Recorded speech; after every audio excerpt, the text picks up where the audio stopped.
The Grand Vizier of Oz by Cedric. Chapter 19. A Tale of Two Fathers. Year 25. Spring. Throughout Oz, Munchkinland was famous for three things: its abundant high-quality grain, the comical stature of most of its inhabitants, and its sky. An odd addition to the list, to be sure, but an understandable one. Vast and a lovely shade of blue, their sky was unique in that it was often completely and utterly cloudless. Something about the infinite, unbroken dome of color seemed to entrance outsiders, and though, of course, the claim wasn't strictly true, without plenty of clouds and rain, the crops would never grow, there were enough days of perfect blue serenity to cement its reputation as the most beautiful sky in Oz. It was also the reason that one could rarely fly through it unnoticed. On this particular day in early spring, a Munchkin boy out feeding his chickens was the first to notice the balloon. As it was, at the time, little more than a green smudge on the backdrop of blue, he didn't pay much attention, but after he'd emptied his crumb bag and filled up the water trough, he looked up to find it had drifted closer, and his eyes widened in delight. Running back to the farmhouse and carelessly leaving two gates wide open, he shouted, "Mama! Mama! Come see! It's one of those fancy flying things the wizard made!" His mother came, as did his father and sisters, and for about half an hour they watched, chatting excitedly about the Grand Oz's brilliant invention, speculating about which rich honeymooners had the privilege of a flying tour this time, and waved enthusiastically, even though the basket was too high up for them to have a hope of being seen. Inside, Fierro Tigular was quietly drifting off to sleep. He was lounging contentedly on a small stack of luggage, ankles propped up on the basket's edge, and had a pair of sunglasses perched on his nose. Though his arms were folded pillow-like behind his head, he sprawled, somehow comfortable, despite the rough wicker and cramped space. His fiancée, on the other hand, had resolved to spend most of the trip on her feet, and had a very good, nothing-to-do-with-comfort reason for doing so. The view! It was spectacular! They were just clearing the southernmost tip of the Madeleine's mountains, and in the clear morning light, Munchkinland shone. Brilliant green fields and pastures spread out below them, oddly mismatched rectangles that ran crazily in whatever direction they pleased. Far off to the right was the gold ribbon of the yellow brick road, and beyond that the twinkle of water that was Munchkin River. Hanging idly in Elphaba's greened hand was a map, its careful ink lines and rough depictions long since dismissed in favor of the real thing. There weren't even any ugly artificial distractions to spoil her pleasure. She could make out farmhouses and villages, yes, but they were just colored squares too small to compete with nature. It was times like these that one could truly appreciate the scale of the world and how small the people in it actually were. No pun intended, of course. She sighed in pure, wistful appreciation, a show of happy serenity that she would normally never express. But they were alone here, and it was so rare to have privacy without four walls and a locked door that Elphaba smiled again and laughed, just because she could. "You really should see this, Fiaro," she said, not breaking her gaze. "It's beautiful." He let out a muffled groan and shifted on his makeshift bed of suitcases. "We're up before dawn." "But you couldn't see anything then," she protested, turning to poke him. "Come on, you shouldn't miss this."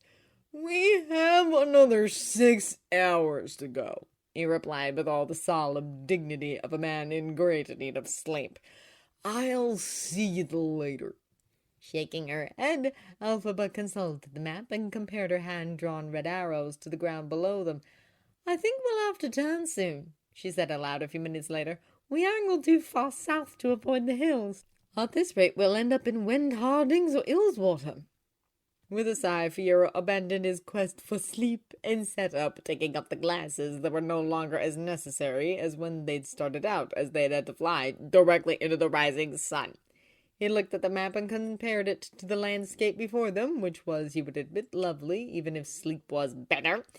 Using his sharp eyes to double-check what Elphaba's glasses weren't always accurate enough to determine.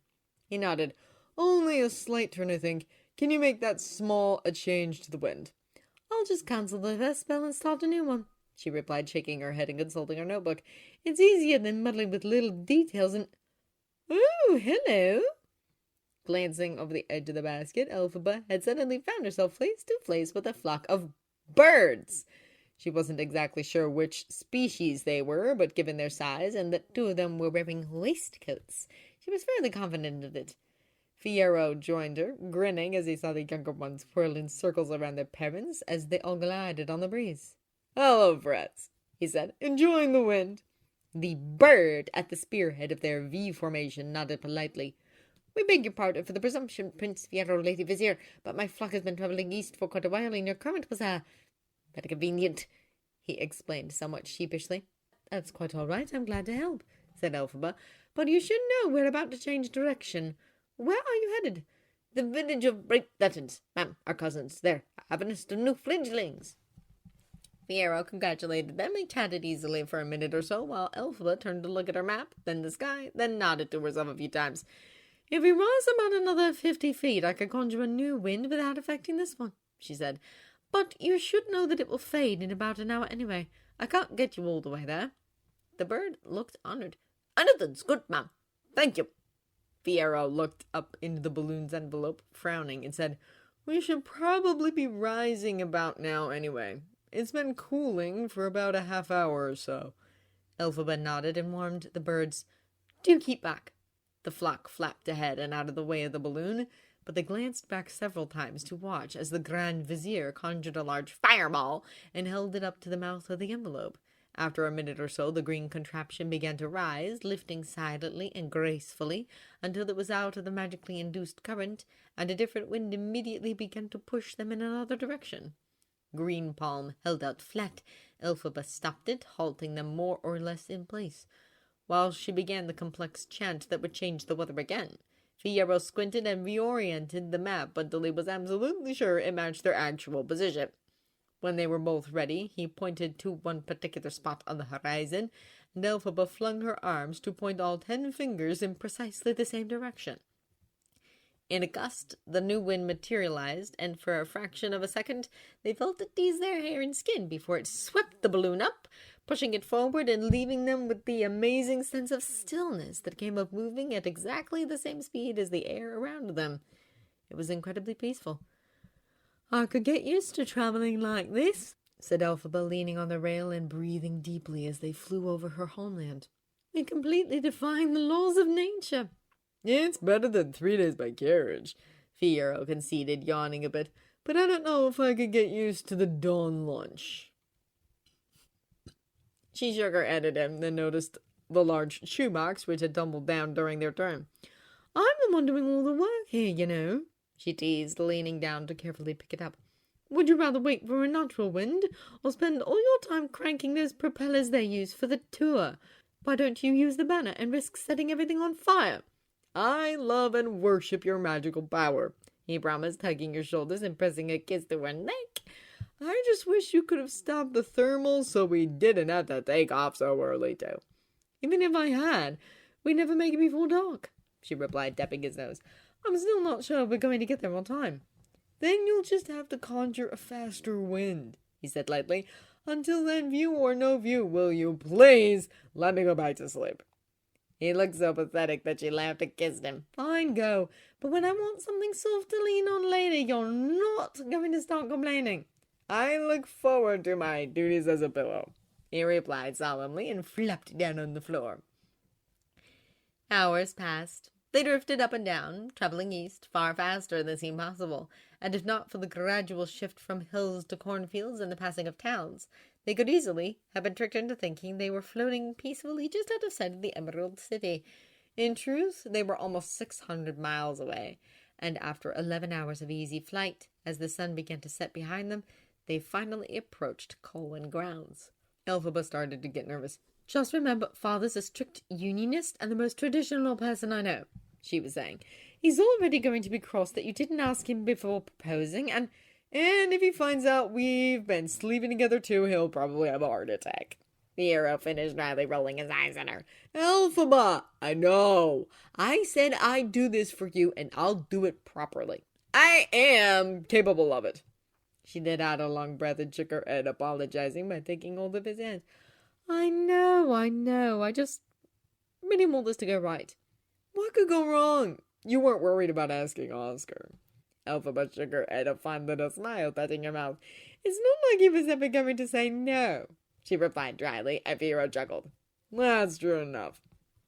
The old man had been so happy just to be acknowledged as one of her fathers that he would have cheerfully agreed to just about anyone, let alone Fiyero, whom he truly liked.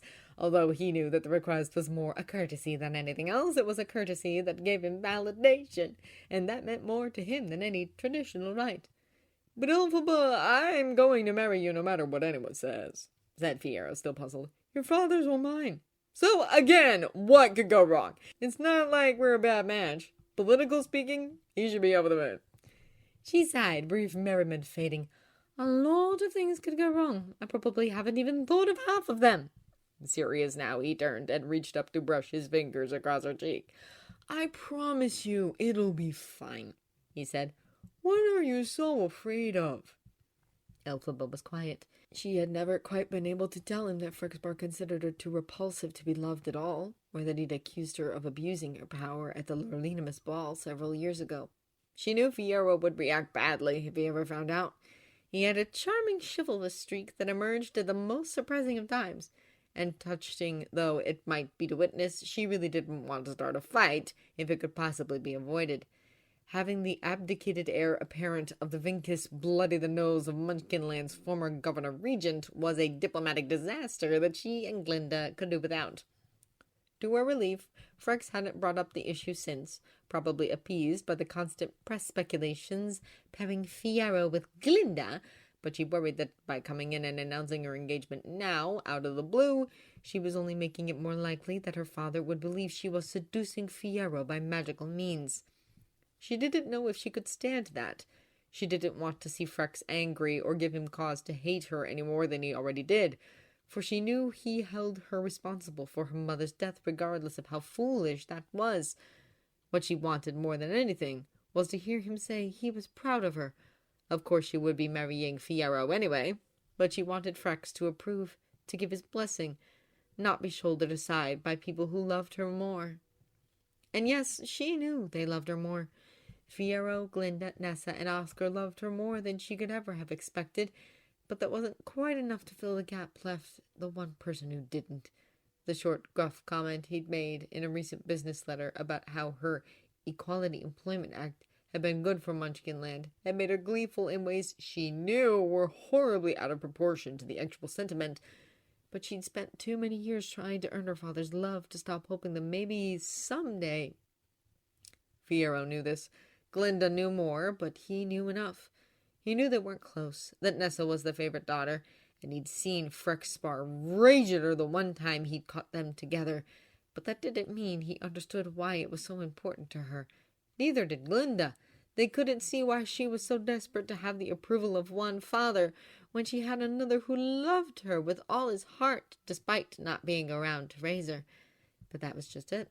Frexbar Throp had raised her, and for all that Oscar was her blood relative, Frex would always be her father more. But she couldn't explain that, so she just shook her head and leaned into Fiyero's hand, letting him cup her cheek, as she said, "Just nervous, I guess." He looked skeptical, and it occurred to her that maybe he saw through her more deeply than she thought, but all he did was shrug. "If you say so," he replied, looking out at the darkening landscape, the long shadows, and the streaks of sunlight that were still managing to stretch across it. "Anything else you want to tell me 5 or 6 times before meeting the governor?" Her lip twitched in a small smile at him for being able to amuse her whenever he wanted. And she said, "Well, you can stop by not calling him that, as it's Nessa's title now. I think it's still all right to call him Regent, but he was a minister before taking on my mother's job, and that's what he likes best." "Minister Throp, then. I can do that. What else?" For another 20 minutes they floated on, and Elphaba stopped constantly reheating the air in the balloon, letting them sink slowly to the ground. They hadn't judged their speed all that accurately, and the sun was almost gone by the time they saw Colwyn Grounds by its hazy leftover red light, but that wasn't what was on Elphaba's mind as they drifted in, now low enough to make out faces and call out names. What had got her attention were the many soft lights coming from the far side of the manor, along with the muffled sound of voices and music. There was quite a few carriages parked out front, too, and she shook her head, puzzled. What's going on? Fiyero raised an eyebrow. It looks like a party, he replied. But I told them I was coming. A few silver-clad servants could be seen sprinting down paths alongside the house, pulling on gloves with which to catch the anchor rope that Fiyero was ready to throw down. Elphaba was supposed to be opening the balloon's top vent, allowing hot air to escape and lower them faster, but she was distracted. As they floated over to the rear of the house, they were greeted with the sight of several dozen reveling rich folk. And cheers! Elphaba blinked. Fiyero had to reach up to open the vent himself. Amidst the pinkish lights and happy festivities of the garden party, Frexbar Throp was standing on the stone steps of the patio. He had clearly just begun to make some sort of speech and was telling his guests, "The Grand Vizier, my daughter Elphaba." Applause broke out again. Fiyero was somewhat surprised. Elphaba could have been knocked over with a feather. A few minutes later, the basket had touched down on a wide expanse of grass just beyond the edge of the party, and as their balloon slowly deflated, the crowd of Munchkinlanders, almost all tall, given that they were upper-crust gentility who had long since married out of dwarfdom, approached with Nessa and Frex in the lead. In sharp contrast to his solemn black minister's robes, the man was smiling warmly. At Elphaba! Nessa rolled up to them, pushed by a butler, and practically beaming. At her sister's stunned expression, she laughed and said, "Surprise!" Helped out of the basket by Fiyero, who had hopped over the edge a moment ago, Elphaba just shook her head. "What's going on?" she asked in a low voice, eyeing the crowd, none of whom looked ready to throw their drinks at her. "A surprise? Nessa, what kind of—" "My friends," said Frex grandly, addressing his guests, "we all know about all the wonderful things our wizard does, but over the last few years he has had much help." He gestured to Elphaba. "Without that help, we would not now be facing the most prosperous season Munchkinland has seen in the last 10 years. The dedication and sound financial judgment of our leaders has been of aid to us all, so I ask you now to raise your glasses to the one most responsible for bringing such benefit to our homeland. Welcome back, Elphaba. It's good to have you home." Applause and the clink of toasted glasses followed, and Elphaba felt a huge smile leap across her face as Frexbar offered his hand for a friendly shake. She was so happy, she hugged him. And we welcome her unexpected guest, of course," continued Frex, patting her back and extracting himself as he noticed Fiyero standing nearby. "His Highness Fiyero Tegila of the Vinkus," urging Elphaba to let go. It wasn't proper, after all, even for a daughter. Frex approached Fiyero quickly, a pleasant smile fixed on his face as he shook the younger man's hand. Elphaba, who had turned back to her sister in confusion, did not notice. "I don't understand," she was saying, looking around at the many guests and accepting a glass of wine from the staff. "Why have a party?" Nessa was smiling, shaking her head a little in amusement. "We missed you," she said simply. "You haven't been home for more than a year now, and I know the chances are we won't get to see you again before your birthday. So since 25's a big number, I asked Father if we could have a little celebration." Any gathering that involved the heads of every rich and important family in Munchkinland did not strike Elphaba as little. "You invited all these people just for my birthday." "Oh, no, that was Father's idea. This is our part of Oz, and you barely know anyone important, so we thought we'd make it a social event so both you and I can get to know our people better. Everyone's been eager to see you, Elphaba," she added pointedly. "They're not throwing mud," muttered her sister, who had just caught sight of a hatchet-faced old hag who used to sneer every time the green child crossed her path. To her surprise, the woman smiled and raised her fluted glass, toasting as though they weren't 12 feet and years of resentment apart. Then Frexbar, who had finished exchanging pleasantries with Fiyero, turned and said, "Why don't you tell us all about your latest work with the Quadlings, Elphaba? We heard that you charmed Chief Tigerclaw into signing the Four Corners Farmland Agreement last autumn." And as swiftly as if he'd put an arm around her shoulders, Frex turned them towards the house and spurred everyone into walking. Elphaba blinked, startled. "Well, it It really wasn't like that, she stammered. Codling Country gets the most benefits anyway, and they... Her voice was then lost to Fiero's ears, muffled by the chatter of the Munchkinlanders, who followed Minister Thrupp, the Madame Governor, and the flustered Grand Vizier.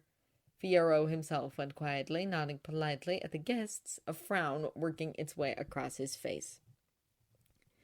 The party was undoubtedly a success. Shifting indoors after what had been a very beautiful day, it was the ideal setting for social interaction. The food was good, the music lively, the hosts welcoming, and the guests chatty. Everyone seemed eager to talk about the prosperity of Oz in general, and Elphaba beamed every time someone spoke of equalization or mutual benefits. She was asked endless questions about her work and her goals, her opinions on this and her decisions on that, and though there were so many people wanting the Throps' attention that she spent little time with either her sister or her father, she often exchanged glances with them, and those glances were always followed by smiles. That didn't mean, however, that it was a good party. Fiero knew it really wasn't fair of him to be suspicious just because the minister was being more warm and friendly than expected, but there was something here that just felt off. Now, Fiero Tigular knew parties. He'd lived and breathed them his whole life, from toddling through Vinkin solstice celebrations through to drunken gigs at university and Glinda's formal balls, and he'd come to have an innate sense of mood, the ability to read the tone of a room from the first moment he stepped in. And this place reeked of self-interest. It wasn't in the words being spoken were the polar opposite of selfishness, all about cooperation and sharing and so on, but the feel of it just wasn't right. Yes, the smiles were genuine, but not generous. The glint in people's eyes was of ambition, not excitement. That in itself wouldn't have mattered much.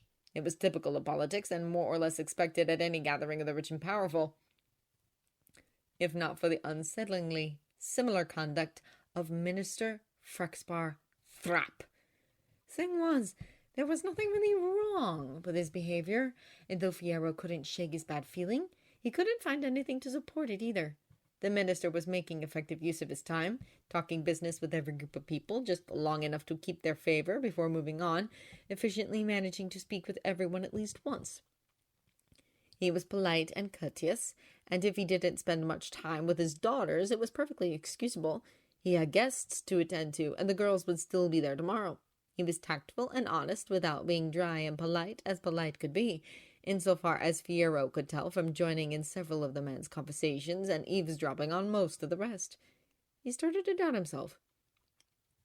Was he just looking for faults because he didn't like Fricks? Was he being a paranoid and overprotective caveman trying to shield Elphaba from things for which she really didn't need his help? If so, it wouldn't be fair, because she was obviously happy to the point of ecstatic. She told him before how she'd grown up resenting and even a bit afraid of many of the people her father worked with, and the contrast to how they treated her now, congratulating her and asking question after odd question, was striking. She could hardly be blamed for enjoying it. And, to be fair, there was nothing in the guests' behavior to suggest deceit. Of course they would leap at any chance to talk to the Grand Vizier. It was her job to help the people of Oz in any way she could. That they were hoping to win extra favor with slight falsities and mild flattery was a human fault that Elphaba was long since accustomed to from 3 years of listening to petitions. She was an adult and perfectly aware that even the most honest of people usually had at least 2 motives. He was just afraid that in the thrill of the day she might be forgetting it. Of all the people in the room, Nessarose was the only one who didn't worry him. Quite innocently, she had missed her sister, and several times he saw her try to extract herself from dull conversation to wheel over and ask about little details of Elphaba's life. She was taking her job as Madame Governor very seriously, of course, just as she had been ever since assuming the post, but she spent as much time chatting to old matriarchs about their families, or how they were liking the Vinkin tea, as she did to town mayors about politics. She talked to Fiero for a while, too, reminiscing about Shiz and asking some very intelligent questions about Arjiki history. She was the perfect hostess, and aside from the shadow that crossed her face when Bach's name came up by accident, happy. Fiero was all but ready to give it up and admit to being wrong when he saw what, had he known it, he'd been looking for all night. Frexbar and Elphaba were standing fairly close by, having two different conversations with different groups and facing in more or less opposite directions. Frex was talking about how schools were in need of additional funding with several people who just happened to have those kinds of funds in their pockets, and said something along the lines of, "Think so many private schools are unnecessary, Madam Buckleton. My daughter Elphaba was more than happy to learn with children from all sorts of backgrounds." And at the moment he said, "my daughter," Elphaba's head turned towards him. Wearing the steady smile that he'd put on for Buckleton, he nodded and gestured acknowledgment by lifting toward her the hand that held his wine-glass, and as he did so, her face lit up with joy. Fieros fell.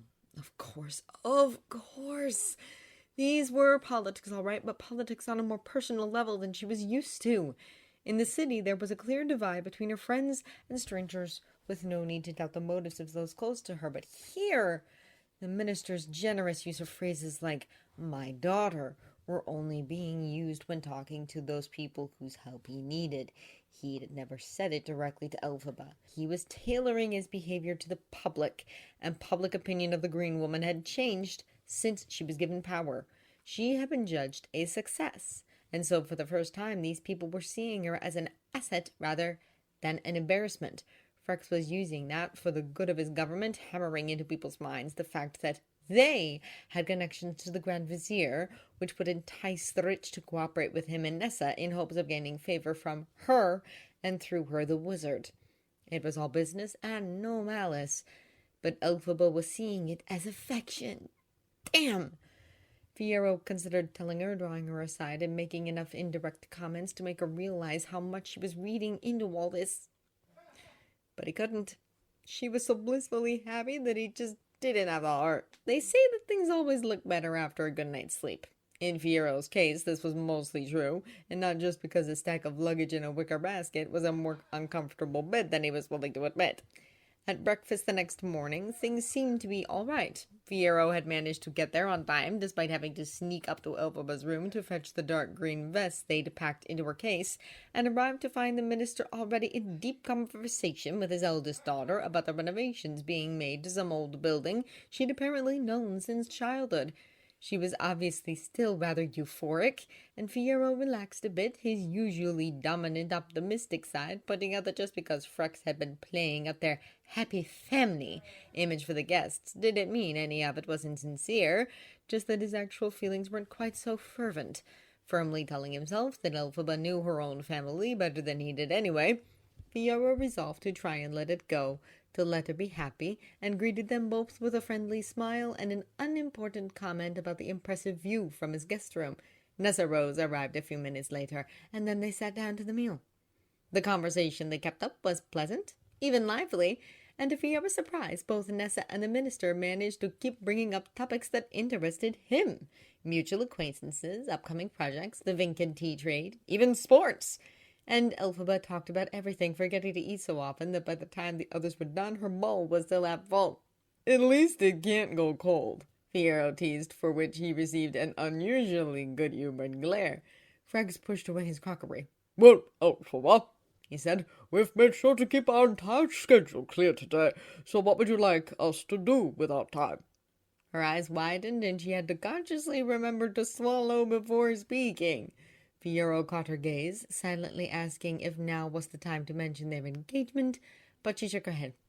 "Actually, I have something I want to give," she said, grinning broadly. "To you, Nessa. A gift for you."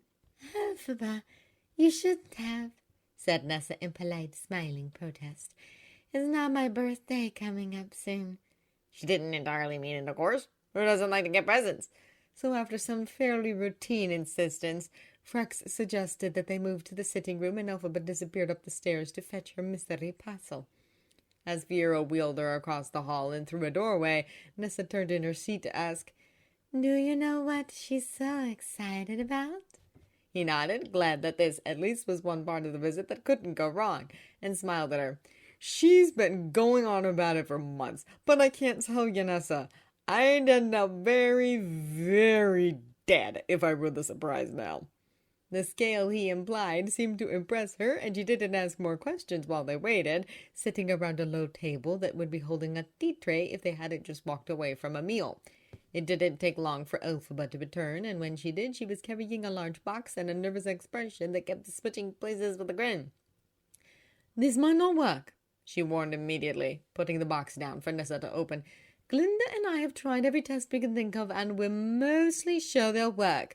But we couldn't experiment properly without a test subject, and there's only so much the spells in theory will tell us." "Elphaba," said Nessa, puzzled. "It's a pair of shoes." She was right, of course. Inside the white box were 2 soft ankle boots, moderately fashionable, or so Glinda said, but nothing remarkable save for the faint glow surrounding the shocking red leather. "You need to put them on," said Elphaba, kneeling by the chair. "I hope it'll work. It should, and even if it doesn't, we should be able to fix it if we have your help. This is from Glinda, too, by the way. She came up with the idea of using shoes instead of clothing, and she wanted to be here, but—" By this point, Nessa's normal black shoes and stockings were off, and Elphaba was carefully sliding the first limp white foot into the boot. Nessa was still puzzled, and Frexbar no less so, but as green fingers tugged it into place, she gasped. "It's warm. It feels so warm, Elphaba. It's almost hot." "That'll go away soon," she promised. "It's because the magic in the shoe is stimulating the nerves and blood in your foot.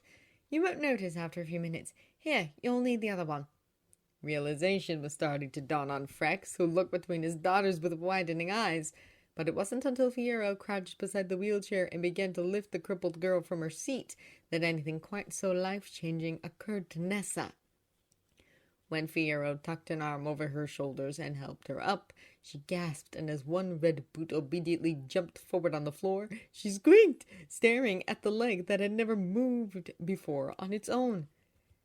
Elphaba held her breath. Slowly, Fiyero let go, easing out from under Nessa's weight, hands still hovering nearby in case something went wrong. Her arms were stiff, sticking out awkwardly as she stared at her feet, and a moment later the second red boot moved. She had taken her first step. Frex rose to standing, entirely unaware of doing so. He stared in wonder, his expression beautiful, all soft eyes and smiling lips that trembled with unfinished words. He held out his arms, making a great effort not to move across the 2 feet of floor space that stood between him and his youngest daughter. Smiling fit to burst, Elphaba watched as Nessa took 2, 3, 4 shaky steps towards her father. Fiyero stayed behind her just in case, but there was no need. As she reached her destination, she threw herself into Frex's arms, shrieking as he caught her. "Look at me, father, look!" she cried, beaming. "I can walk! Oh, Elphaba, I can walk!" She turned to her kneeling sister, tears in both their eyes, and with a complete lack of grace she moved again, stumbling forward until she was hugging her. "Oh, thank you! "You're welcome," said Elphaba, holding her, burying her face in her sister's hair. "I wanted so much—" "It works," she whispered almost to herself. "It works, finally! I should have done this years ago." "You managed now," said Fiyero warmly, as relieved as the others were giddy. "How does it feel?" he asked Nessa. "Amazing!" she replied, keeping one hand on Elphaba's shoulder for balance while she scrubbed tears from her eyes. "Sweethearts, I can walk! I can run and climb and—" She hesitated, glancing at her wobbly legs. "Elphaba, will I be able to—" Elphaba nodded, pulling herself up to stand. "You just have to get used to it. The spell provides extra strength and gives your brain command of your legs, but you'll have to build that muscle power on your own, slowly." "Nessa," she cautioned, steadying Nessa's shoulders as she immediately tried to flex her leg. "The magic can't give you agility or balance. You have to learn to control your body yourself. It'll take time, and the moment you take those shoes off, it's gone." "So I have to wear these forever?" asked Nessa, brow furrowed and leaning on her sister's arm as she learned what it was like to stand still. "Does the spell only work once?" "No, of course not," said Elphaba. "What I meant was that you can't wear them all the time. It's not healthy for your body to have so much magic running through it. As long as you always take them off to sleep at night, you should be fine." Nessa was too gleeful to worry about that right now. Gripping Elphaba's fingers with one hand, she slowly made her way around the back of the couch, free hand ready to balance on it if she had to. Suddenly she tripped, toe caught in a roll of carpet, but was caught by her sister before Frexbar could panic. "I'm all right," she cried happily, knees shaking as she moved away from the safety of the couch, testing the strength of her limbs on the open floor. "Father, look, I'm all right. I can do this.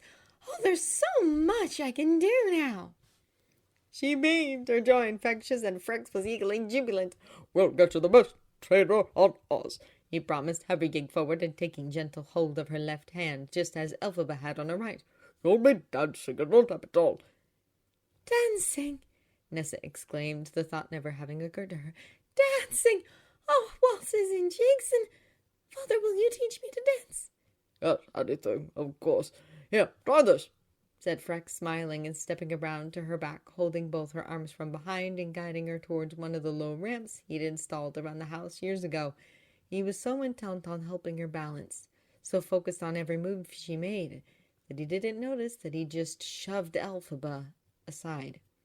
The slope was slight, and Nessa shakily but decisively put one booted foot on it, her ankle learning to bend and roll as she shifted her weight. And then she took another step, and another, and another. And then she and Frex were gone. They had moved out the door into the hallway and through to the rest of the house without ever once looking back. Elphaba stood where she had been left, elbowed away by Frexpar, unthanked, unremembered, and alone. Slowly, painfully, her joy crumbled. For several long minutes it was quiet in the sitting room. Elphaba sat on the couch, eyes fixed to the spot where her father had vanished, almost as though will alone could make him think of her. But it didn't, couldn't, and every moment that ticked by made the sour truth all the more clear. It was so simple.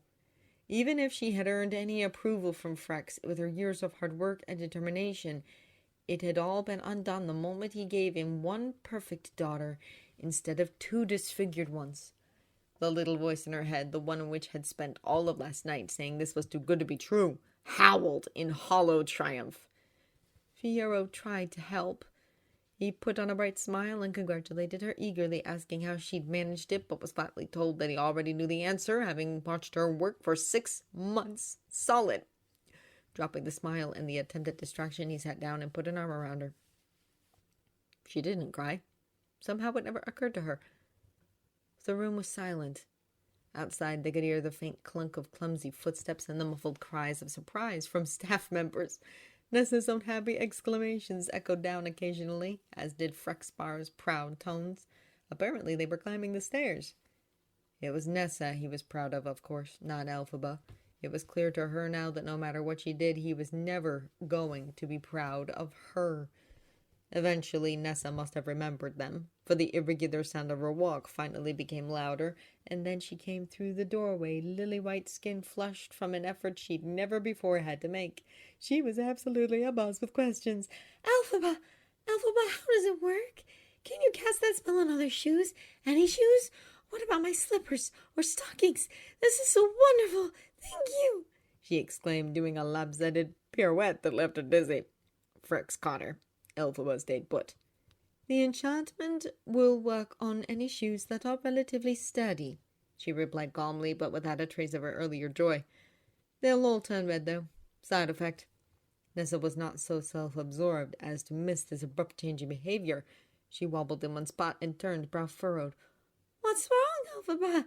It works. It really, really works. I can even climb the stairs." "Yes, well done, Elphaba. You've given your sister a remarkable gift," said Frex, oblivious to how much those words were supposed to mean to her, and didn't.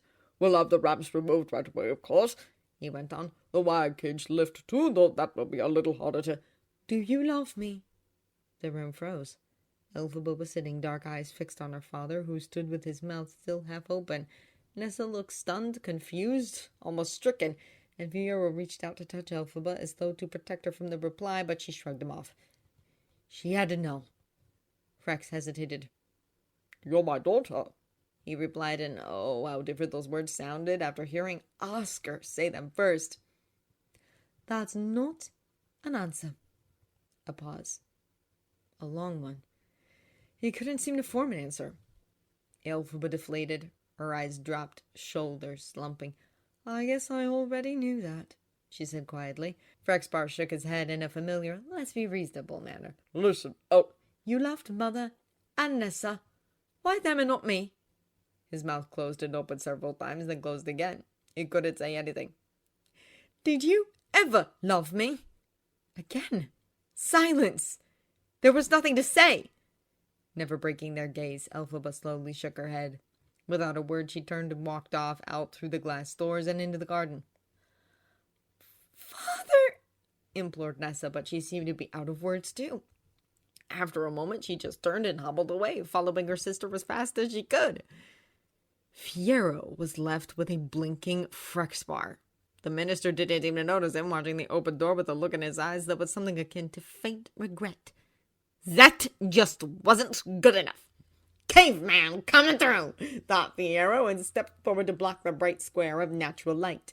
His arms hung loosely at his sides, but for all the aggression in his posture, they might as well have been folded, or in fists. Frex blinked. excuse me, particular, I was... No. More blinks. Could the man do anything else? I beg your pardon? Now he did fold his arms, glaring at the man who had the gall to stand there in honest confusion. I said no. Do you have any idea how long it took me and Glinda to convince her that anybody could really care about her? More than a year. If not for Nessa, I don't think we'd ever have managed. Don't you realize how much she needs you to love her? Apparently, Frix was still trying to be diplomatic. Your Highness, I appreciate your concern, but this is a family matter. Yeah, it is, and I'm family now too because I'm going to marry her. That's what we came down here to tell you because she wanted your blessing. Finally, a reaction. Frex's expression went from puzzled to stony. I cannot give it, he replied. I won't allow it. I don't care, said Fiyero. Not anymore. You don't deserve to be your father. He turned away. This conversation was finished. You're out of enchantment, Frexbar informed him with infuriating certainty. I don't know how she did it, but... Fiyero whirled around, jaw tight, but didn't budge him. Elphaba would have been proud. She did nothing of the sort, he snarled. You can go ask the wizard if that'll prove it to you. I'm not under a spell. The little part of his mind, still in the mood of humor, added, not literally. You don't understand, said the minister, trying to force his tone to be calmed. The unnamed god has marked her as an example of sin. Green is a sign of... You actually think this is all about her skin? Fiyero said, shaking his head in disbelief. Figures. This is why I never took religion seriously. Caught off guard, Frex blinked again, and Fiyero went on. Look, I don't care what you think. We're announcing it when we get back, and the wizard already approves. You can either play your part and pretend to be happy for her, or make a scene, but it won't change anything. Catching sight of a portrait of Melina, looking young and mischievously happy, Fiyero pointed and said, They told me she loved Elphaba. Maybe you should think about what she'd want you to do. Then he left, coat swirling dramatically behind him. Frex looked at the portrait, to the door, and slowly sat down. Elphaba hadn't gone far. For all that the manor was a private residence, there were too many staff members about to ever really be alone, and so she had ducked into the little memorial garden Frex had built for their mother years ago. Pointless, really, as there were reminders of her everywhere, but it was conveniently hitched in, and dropped heavily onto a stone bench.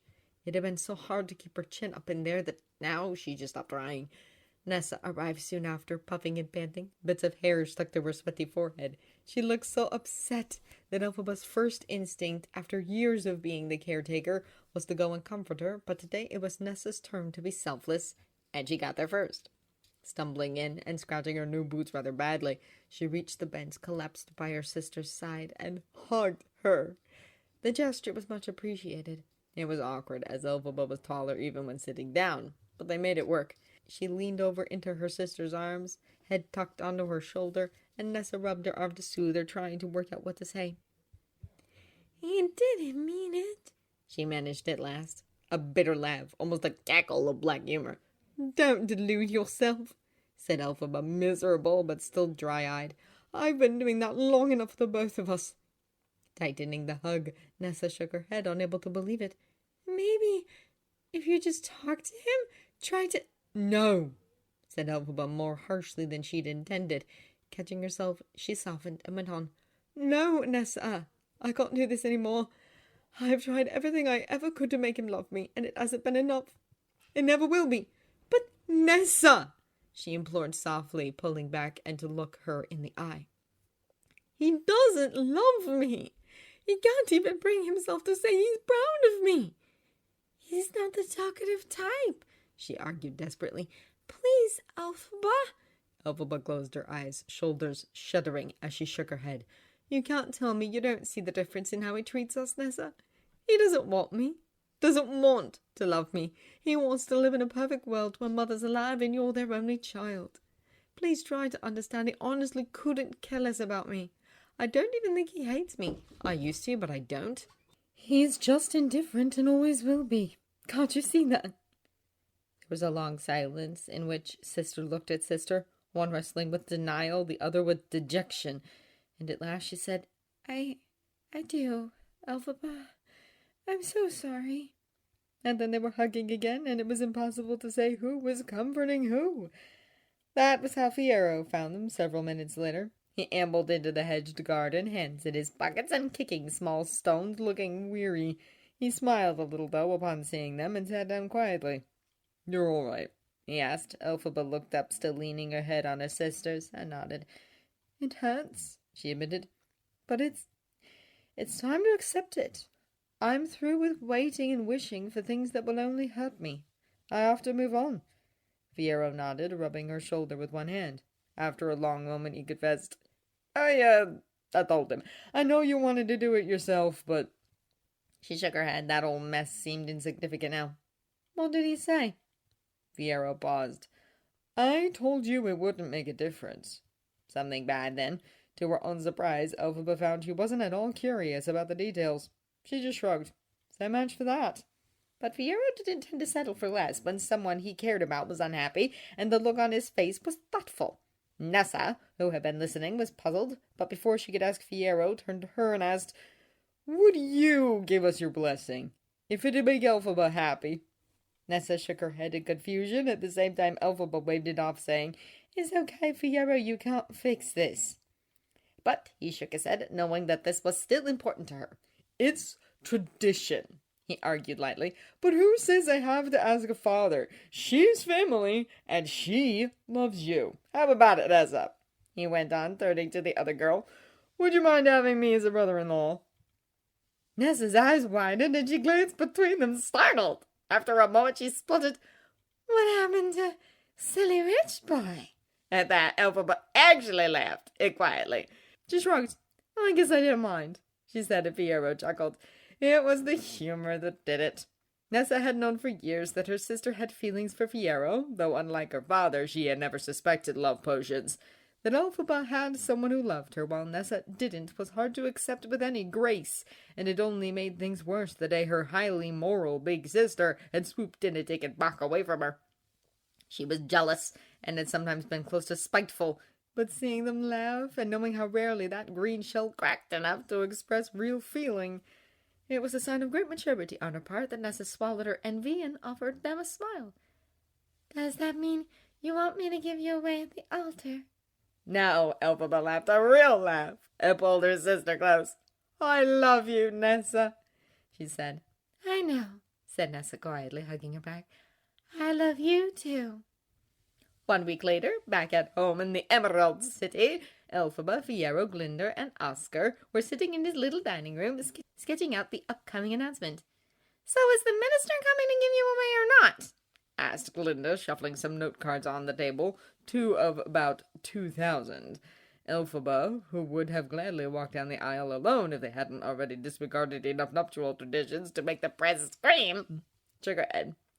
He says that as a unionist, he can't be seen to support a ceremony with such heavy pagan influence. She flicked her hand towards the stacks of sample fabrics for her dress, all white and all flatly rejected, because she refused to wear that color.